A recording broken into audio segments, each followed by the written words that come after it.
Tyrese Halliburton, and you're listening to Setting the Pace. What's up, Pacer Nation? Welcome back to another episode here of your go-to Pacers podcast, brought to you by the good folks over at the Blue Wire Podcast Network. I'm your host, Alex Golden, and joining me today is Super Dad Michael Facci. In the building, always happy to be here. Talking Pacer basketball just doesn't get any better than that. All right, well, let me ask you this really quick. Some rumors going around that a former WWE wrestler could be returning for her debut on ESPN's pay-per-view. You want to tell everybody who could be returning?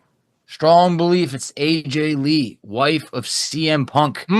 Long time the fans have been wondering if she would ever come back to wrestling. And wrestling, you never want to say never, because they thought CM Punk was gone. He'd been gone for 7 years. AJ Lee's been gone for even longer than that.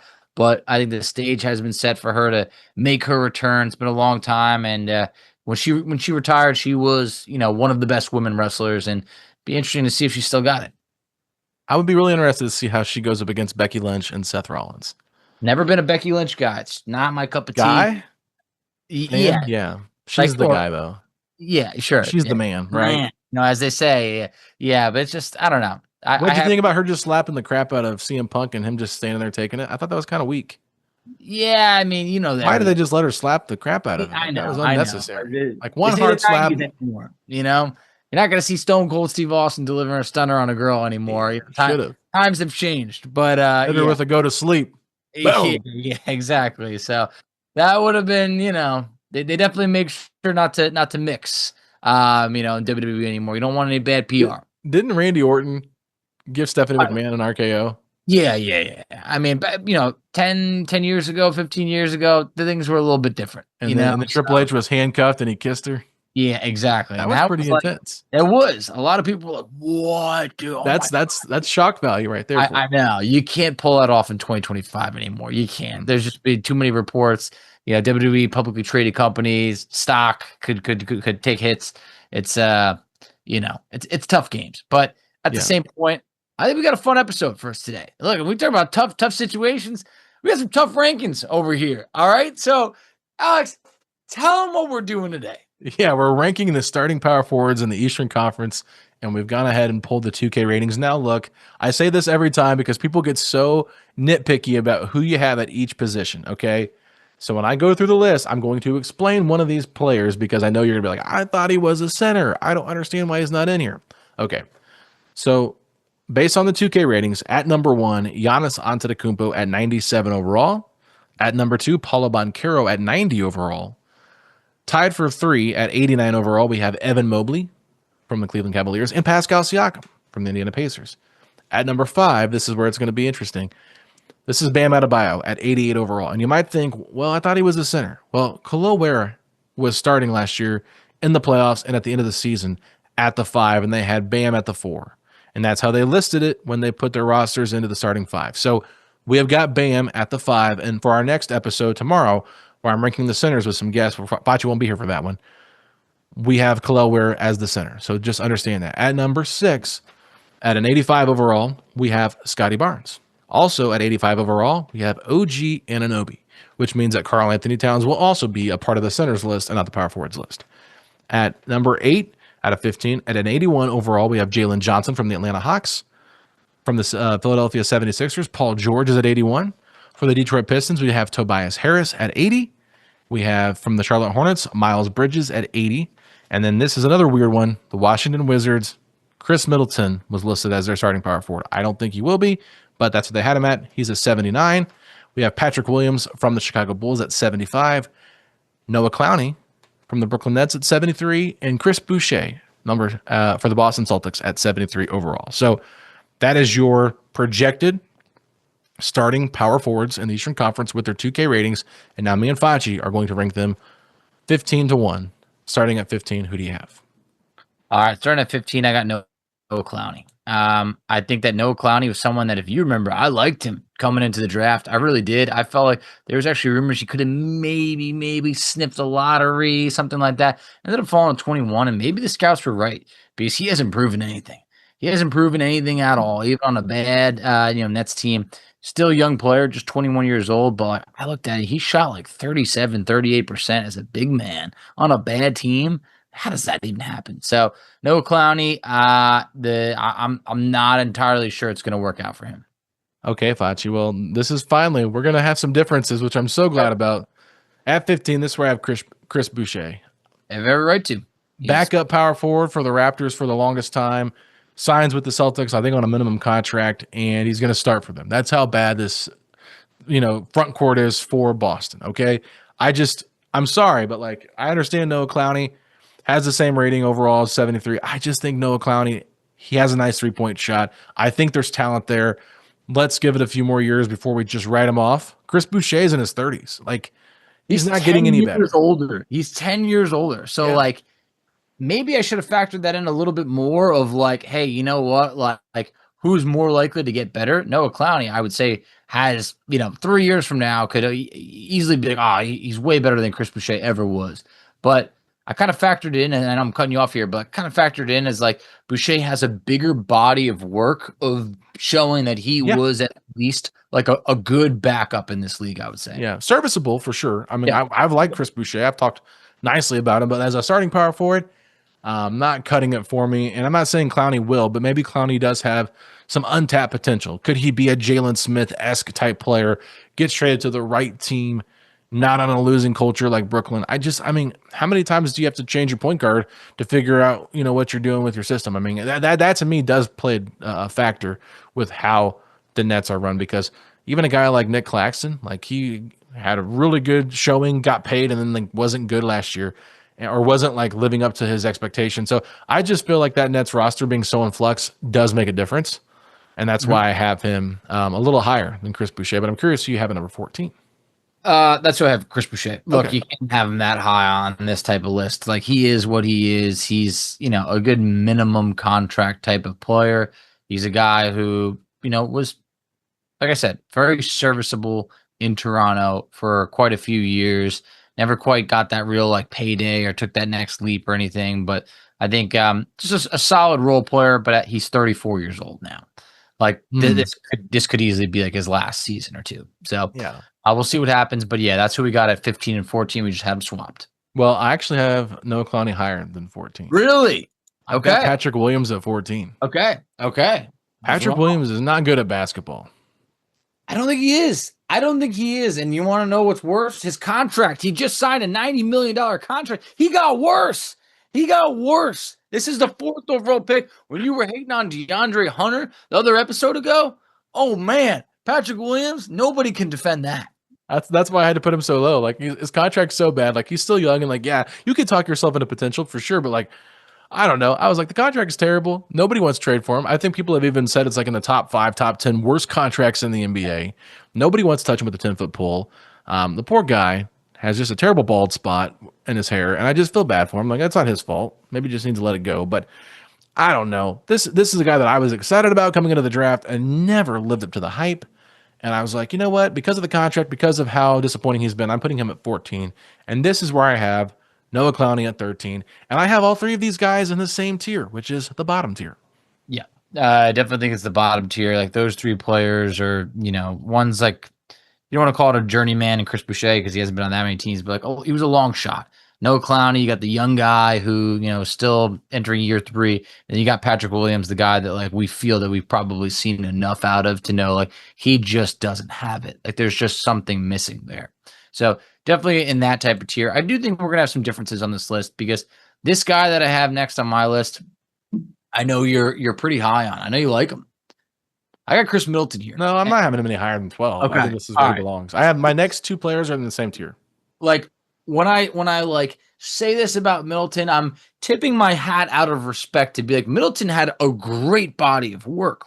This is a guy that was a multiple time All-Star. He was really good. We saw how clutch he was even while banged up against the Pacers, but in the playoffs. But he never quite recovered from that knee injury that he had a few years ago. He's 34 years old. He hasn't played more than 55 games in 5 seasons now. you mentioned they had him listed as a starting power forward for the Wizards. That's not going to be for long, if that even happens. Khris Middleton will be traded or bought out at the deadline. I don't know how much longer he plays in his career at this point because his contract's expiring. I think that like Middleton might play maybe one more year after this one. Had a great career, but it's winding down.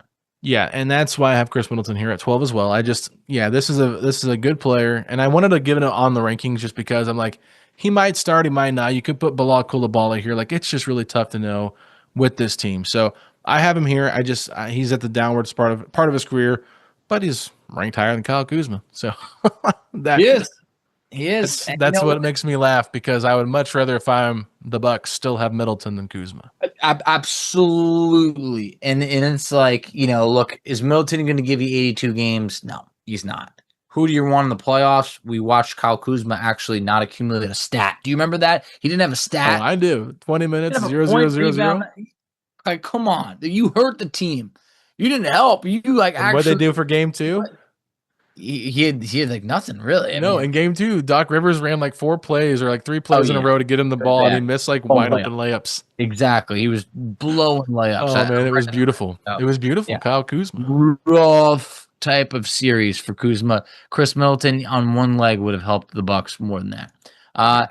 Next on my list, I have Tobias Harris. Okay, I think we're different. I'm glad. Okay. All right. Tobias Harris, there was a time where he was one of the best players to not be an all-star. Or he was at least the highest paid player to not be an all-star. We know that. Tobias Harris kept cashing checks, and he just kept staying as like a pretty good player in this league. He's actually getting older. He's 33 years old. Good pickup for Detroit. Never was that guy in Philly. Never could live up to the contract. But like a good player on your team just was severely overpaid for probably the last decade. All right, so you talk about Tobias Harris, and there's that infamous line from Jimmy Butler where he says, "Tobias Harris over me." You know what Tobias Harris is saying right now? Paul George over me? Yeah, I think so. That's why I got at 11. I've got Paul George right here. Okay. Paul George missed almost the entirety of last season. He's way overpaid. He's injury prone. Podcast P is bigger than Paul George right now. Look, he could come back and be something. Who knows? I just don't trust Paul George at this point in his career. I don't trust the Sixers. I've got Paul George at 11, and I don't feel bad about it. I actually was like, he's got to be. I have him in the Middleton range, because what if he never gets healthy again? What if he doesn't? I know. I hear you on that. And like when I looked at some of this, like I was a little bit torn. Like I really was. I went like Paul George. There was a time where he was my guy. He really was. It's like I've never been the same since Paul George after that trade. I never have. Never fully recovered. But I have on this list, I have one guy just ahead of him, and it's Miles Bridges. And Miles Bridges, not a great human being, good basketball player. So I think you have Bridges at 10? Like him, but you can admit, yeah, I have Bridges at 10. And I think that Bridges has the talent to be higher on this list. He's averaged over 20 points per game like each of the last 2 years. Good, probably a good player, pretty good player. Actually, it's over 20 points per game the last 3 seasons. He missed a full season. But pretty good player potentially, but another one of those guys where it's like, you're in Charlotte. How good are you, and how much is you being the second best player or third best, whatever it may be at any given point, is something that wouldn't happen on many other teams. So I'm kind of chalking it up as like maybe Paul George has a little bit more. We saw rock bottom PG last year, rock bottom. And that's why I have Bridges just, I don't know if Paul George is that low, but he ain't much higher. I'll tell you that. Yeah, I got Bridges at 10, to be honest with you. Yeah. So I've got Tobias Harris at 9. So that's where you got Paul George 9. I got Paul George 9. Okay, so we're in the same vicinity right here. We just flip Tobias and George, which I like. I'll say this about Bridges, like, it's hard to really know what he'd be if he was on an actual like contending team. I remember the Pacers actually had interest in him. There was a lot of ties to the Pacers wanting Miles Bridges. All that news came out about his off-court issues, and the Pacers said, "No, we're good. We only want high-quality guys here." But I think in terms of talent, they were intrigued. Like, very, very talented player. Don't get me wrong, and he's been talented since he got into the league. but he's been on the Hornets, rotting away. And I don't think anybody thinks too much about him. I feel like he's been kind of injury prone. I don't really know what his overall game log has been like the last 3 to 4 years. I could be wrong on that, but I feel like he plays almost every other game the Pacers play against him. I don't know, but he's fine, good player, but I think that where he's at and what I think he is who he is, I don't think he's going to get much better.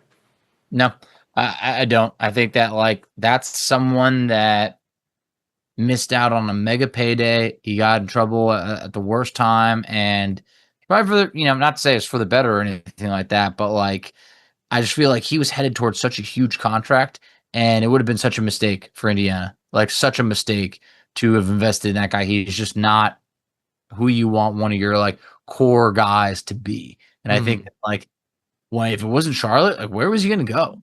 I don't know where he was going to go. I really don't. I think that like Charlotte was someone that at least knew him, personally and had ties to him, or other teams, I don't know if they really would have touched him. But anyway, next on the list, like Paul George, like I mentioned before, like he's on the downside of his career. He really is. I just feel that like last year was such a bad year, but like I'm with you. I don't know if it gets better. I really don't. Paul George's contract is going to be one of the worst contracts in the NBA. It flat out is. Like he's going to be the reason. Him and Embiid, obviously, you got to put them together, of why Philly is in so much trouble, because no one's going to touch that Paul George contract unless they like strap picks to it, or they trade like, I don't know, McCain or someone else with them. Like it's going to get ugly. So let's got Paul George there. So that is our 15 through 9. Yeah, and I'll just say with Tobias Harris, I just feel like he's been really good with Detroit. Yeah, like a very nice fit there. I think he's gotten like everybody was like kind of hating on that signing because nobody really wanted him, right? And like who's going to sign him? Well, like the Pistons have money, but he's been good there the last 2 years. Like he's been exactly what they've really needed. Now they could probably upgrade. Don't get me wrong. Like I'm not saying they couldn't, but like for as much crap as Tobias Harris gets, he is a good player, right? Like he's just very solid. He doesn't really wow you with anything, but an 80 overall. Do I think that Aaron Nesmith is better than him by 1 overall in terms of 2K rating? Like, I don't know. I feel like that's pretty debatable. I mean, I like Aaron Nesmith a lot. Tobias Harris is pretty good. It's not like he's a slouch. So that's why I had him at 9. I feel like what he's proven over the last couple of years, I had to put him above where Paul George is now, in my opinion. And then, of course, where Bridges has just been at his whole career. So that, like you said, is our 9 through 15. You want to take a quick break and then get back to our top 8 here in a second? Let's do it. All right, let's take a quick break. We'll be right back after this. All right, Fachi, we are back with our top 8. Who do you have at number 8? I'm going Jalen Johnson. Jalen Johnson, I think, is a player that, like, before he got hurt last year, was having a really good year. And I think, like, people forget about this. It took him a little bit of time to kind of catch on in the league. But once he did, Jalen Johnson was a beast last year. And I think that he's going to be someone that is like a big part of if Atlanta really does look as good as they do on paper. Last year, he averaged 19 points per game, 10 boards, 5 assists.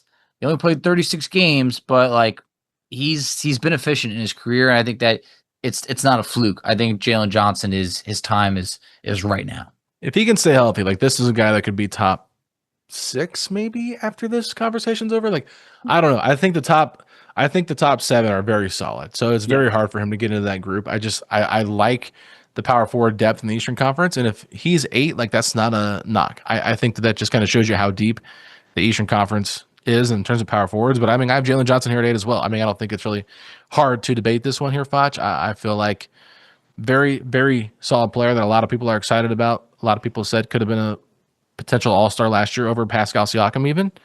And the Pacers obviously got it to a slow start, so I think that does play a difference.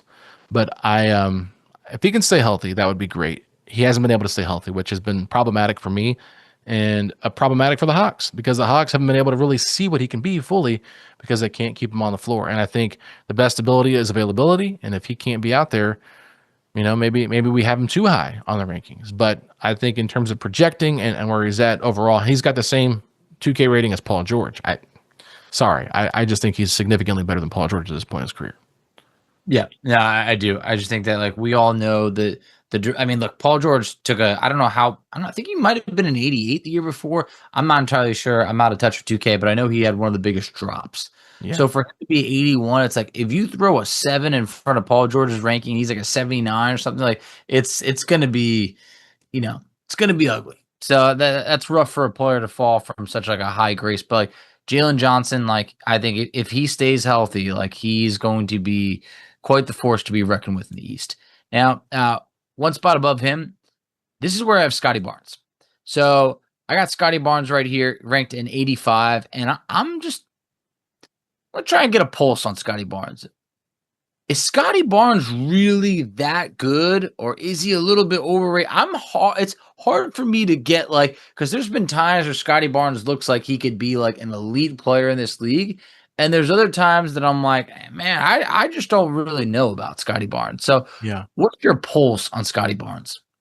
I think he's really good. I don't think he has the right roster around him. Okay. I actually have him higher than 7. Okay. All right. So I will save my conversation on Scottie Barnes unless you really want to dive into him a little bit more. No. I'm prepared to wait. I mean, back-to-back years, basically putting up, close to 20 points per game. He can rebound, he can move, he can assist. Like I think a couple of years ago, his stock might have been a little bit higher, where it looked like he could like transcend into being, a great player in this league. I still think he could be, but for right now, I need to see like a little bit more. And maybe the guy that I have next over here is maybe where you had, and I have OG Anunoby. I have him flipped. So we can talk about both. So I'll just go ahead and talk about Scottie since we're here. I just didn't want to kill the dramatics of where I had him. No, I mean, it was close. I just feel like when you look at OG, like this is a guy that's asked to be the 3rd option or the 4th option for the Knicks. And you're asking Scottie Barnes to carry this team. They traded away OG and Pascal to give Scottie Barnes the keys. You're talking about Rookie of the Year, Scottie Barnes, if I'm not mistaken, right? Yep. So, I mean, very, very great rookie campaign. You remember I liked him a lot, and there was a lot of rumblings like, oh, he could be around the 10-12 range. And I'm like, hey, if they can get up and get him, that'd be great. He skyrockets all the way to the top 4, I believe it was, in the draft. So, like, this is a very special player who can do a lot of different things. Great defensively, can bring the ball up the floor, can rebound. He can score the basketball. I would say his shooting probably needs to get a little bit better overall. His handle could probably be a little bit better. But as a point forward, I really like his play. And I have him at 6. Now at 7, I have OG. I think OG is a lockdown defender, if not one of the best defenders in the league. Honestly, if you're looking at all the power forwards here on the list, it's probably him and Mobley are in competition for who the top 2 defenders are in the Eastern Conference.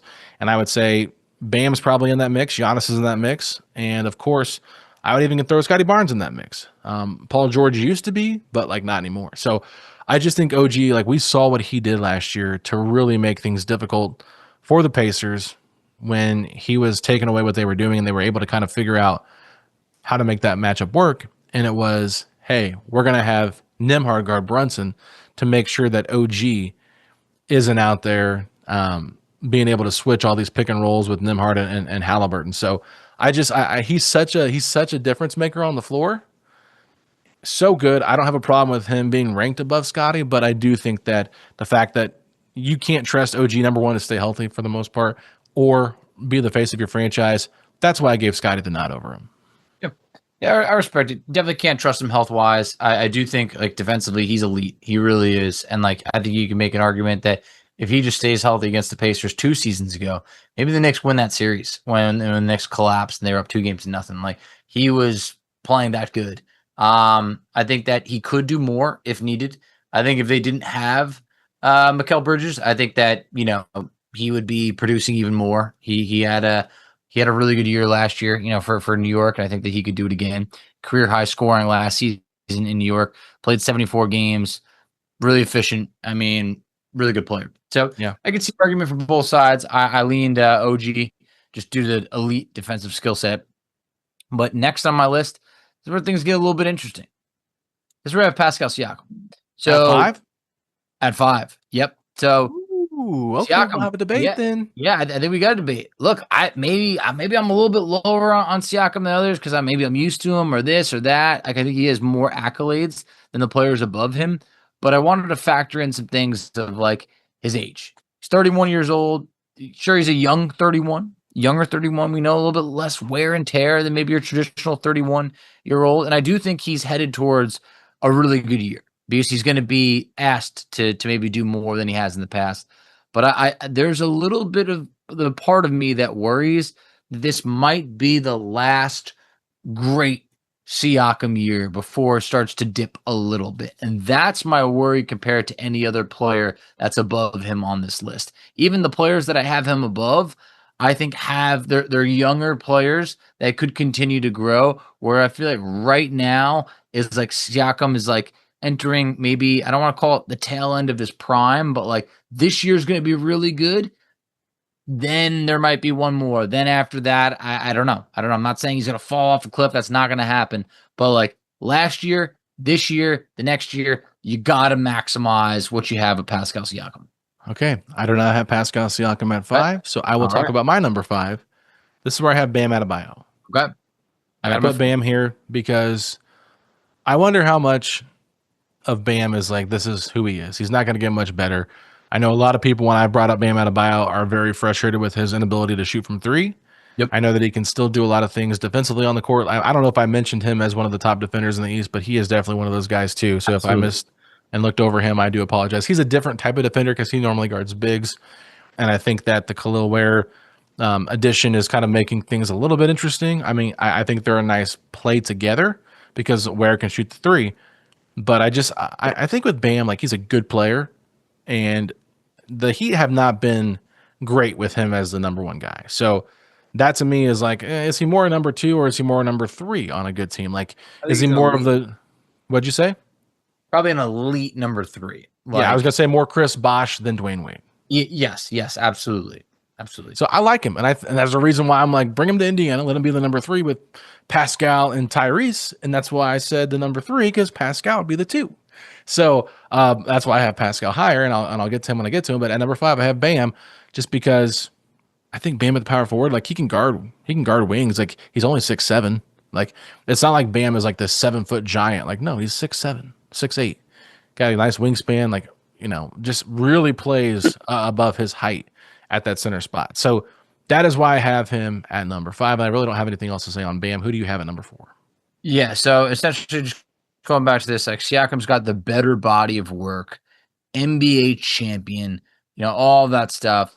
He is 3 years, older than Bam. Bam just turned 28, it was in July. So he's like a freshly turned 28, while Siakam will be 32, later this year in April. So, it's closer to probably a 4-year difference between the two. So I think that for Bam, I have him as like an elite center in this league. Yeah, to your point, like an elite number 3 option, while Siakam has proven that he could be a really, really good number 2 option. He's good enough to be the number, arguably number 2, however you want to say, 1A, 1B, maybe for the Pacers, and for an NBA Finals team. That was 2 quarters away from winning it all. So, maybe I should put a little bit more respect on Siakam's name, but I think I factored in the age for Bam to say. How old is Bam again?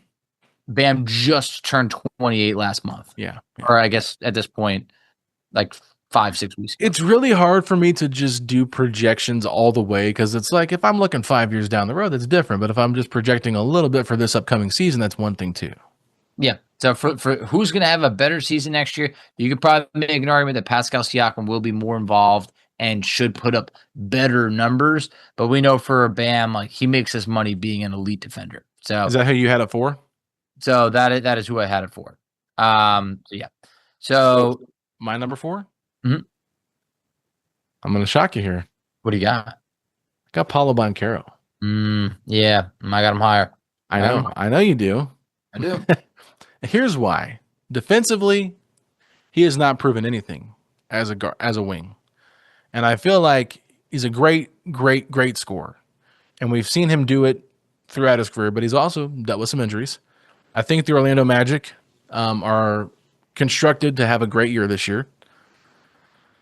And maybe this is more so me thinking of, what have you done? Like, prove it to me a little bit more in the playoffs, because that's where I'm at with him. I feel like if you look at the players I have above him, they've all proven a little bit more in terms of the accolades and what they've gotten overall. And that is what I'm sticking to. I think Paolo has a great opportunity to leapfrog all the 2 players I have above him. I don't think he can get to 1 this year, but maybe in 3 or 4 years he could become the number 1 power forward in the Eastern Conference. That wouldn't surprise me. But I have him at 4 because I'm like, I feel like the 90 ranking is pretty high for a guy that still has a lot to prove. And the Magic have not won a playoff series. And at times, Franz Wagner has looked better than him on the court. So when he went out with that oblique injury, like the Magic were much, much better with Franz as the number 1 guy. And I do kind of wonder, because there's been a lot of debates, I think, between, Paolo Banchero and other players in the Eastern Conference. I've heard other podcasts that kind of debating it. Maybe the Pistons fans have not liked that Cade Cunningham gets overlooked sometimes, and people think Paolo is better than him. I would disagree. I think that Cade's better than Paolo. So I just want to see a little bit more. I still like Paolo Banchero. Don't get me wrong. I think he's a fun player, but I want to see a little bit more before I'm ready to commit to him being better than guys that I know can do it on both ends of the floor. And that's what I have with my top 3 are two-way players, where I think Paolo's more of that, still trying to figure out if he can be a good defender on a championship level or a deep Eastern Conference team. All right. Hey, well, I respect it. So I mean, I mentioned before I had Bam at number 4. I don't want to spoil. I do have Paolo higher. So at number 3, I got Evan Mobley. And here's the thing. I think you can make a big argument that Mobley could be above Paolo. You really could. Defensively, like, you could actually make an argument that Evan Mobley might be like the next great big man in this league. Defensively, he's already won Defensive Player of the Year. I think everyone's seen the picture of him this offseason probably, where he looks jacked. Looks like he's put on size. I think he's going to grow as a scorer. I think that, like, if Mobley was healthier against the Pacers, like, maybe Cleveland does, make that more of a series or anything of the sort. Can't say they would have won it, but he would have had a bigger part. And he was disappointing against the Pacers. I really felt like he didn't live up to what he could be. He had some big games, but he also had a game like, he missed a game. There was a game where he went 3 of 7 for the field, 10 points, 5 boards. Like, what? Like, there were some other performances.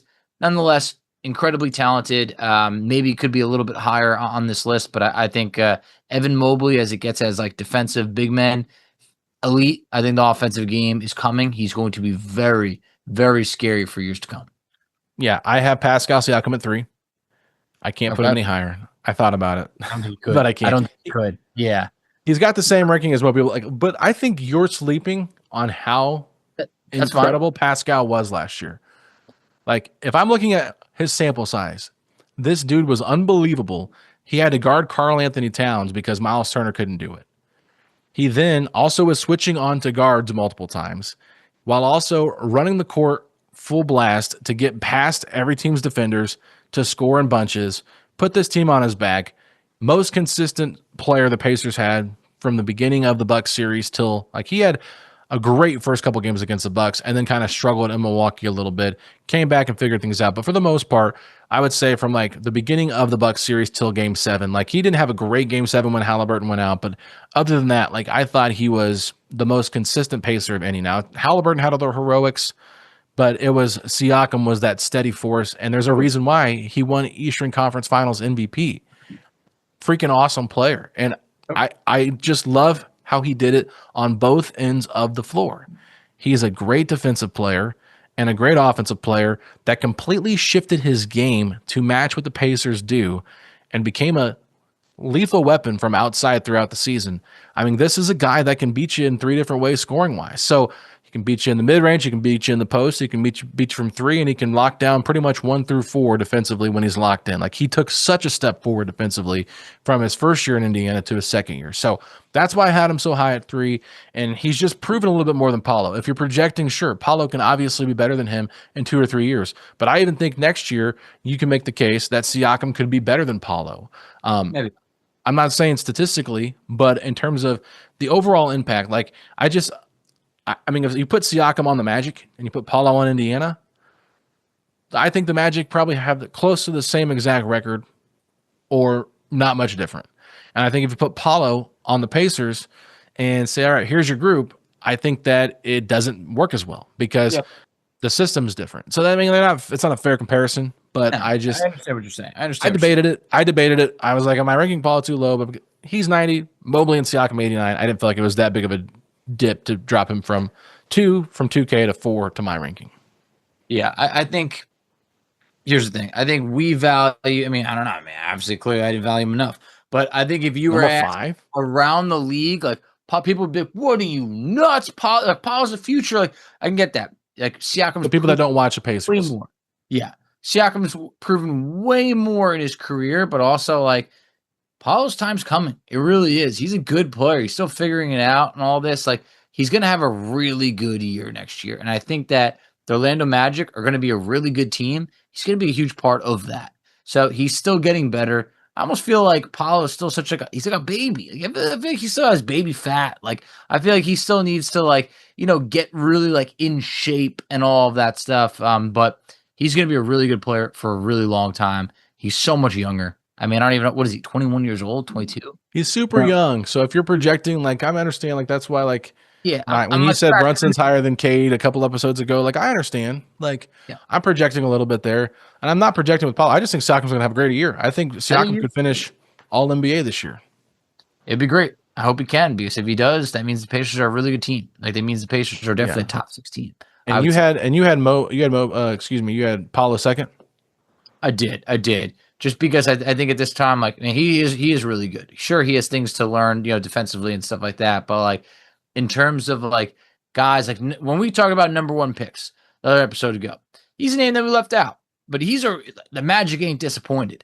Like he is remember when it was Paolo versus Jabari Smith Jr.? It's like Jabari Smith Jr. is never going to be, like, man. So do you remember how disappointed Paolo looked to go to the Magic? I know. He wanted to be on the Rockets so bad. Exactly, and it seemed like he was going to the Rockets. It just really seemed like Jabari Smith was going to be that. Jabari Chet Paolo was how it was like all the way up leading to the draft, and that's what I miss about the excitement of the draft. Like that was the last time you really didn't know. I know. It's been so like pretty much undisputed. Like except for like Ricochet versus Alex Sarr, everyone was like, "Who are these guys?" Like what is this? Like you're talking about 2 guys that no one really watched throughout the year. That it was hard to really get into that, but nonetheless, I have Paolo at number 2. I think that he's going to be a terror in this league for a really, really long time.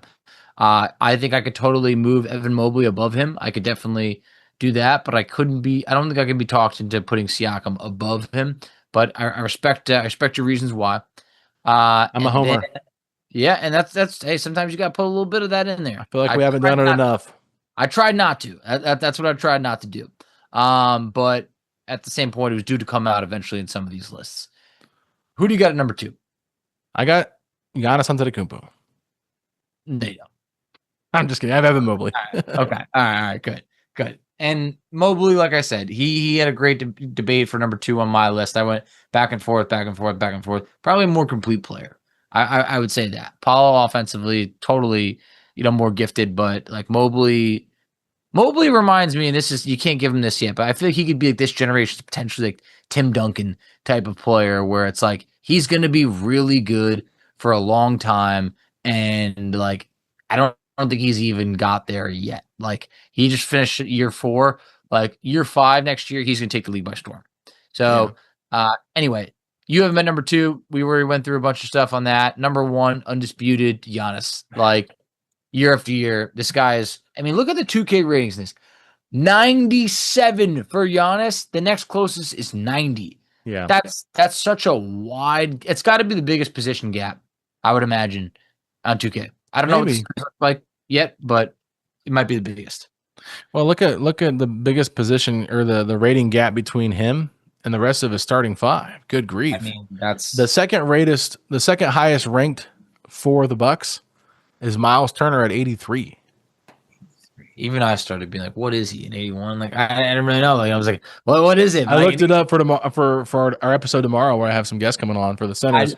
I'd be curious to see who's in that same. Do you remember anyone who's in that same type of range of them? I've got my centers. Hold on one second. Let me grab my sheet of paper over here.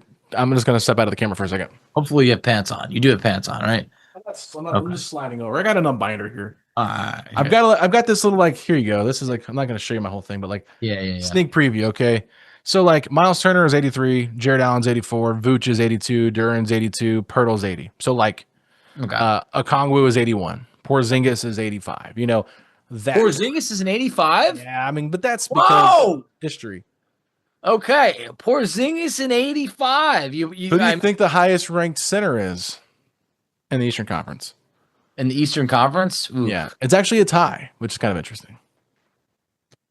I mean, what's Embiid ranked? Like 92. Yeah, I mean, it's him and Cat. Yeah, exactly. So I felt like Alex Sarr's in 81 as well. Sarr above Mathurin? Yeah, that's what I'm saying. Wow. I mean, he had some good moments last year. And if you're projecting, whoa. You don't want to know where I have Sarr on my list. Alex Sarr shot below 40% as a 7-footer last year. I'm talking about from the field. Yeah, I ain't up from 3. So, like, I just feel like the Mathurin slander by 2K is pretty crazy. Well, the Mathurin slander from everybody because he went from being a starter to coming off the bench. People think that he got demoted. He didn't get demoted. Whoa. I don't know. I feel some type of way right now.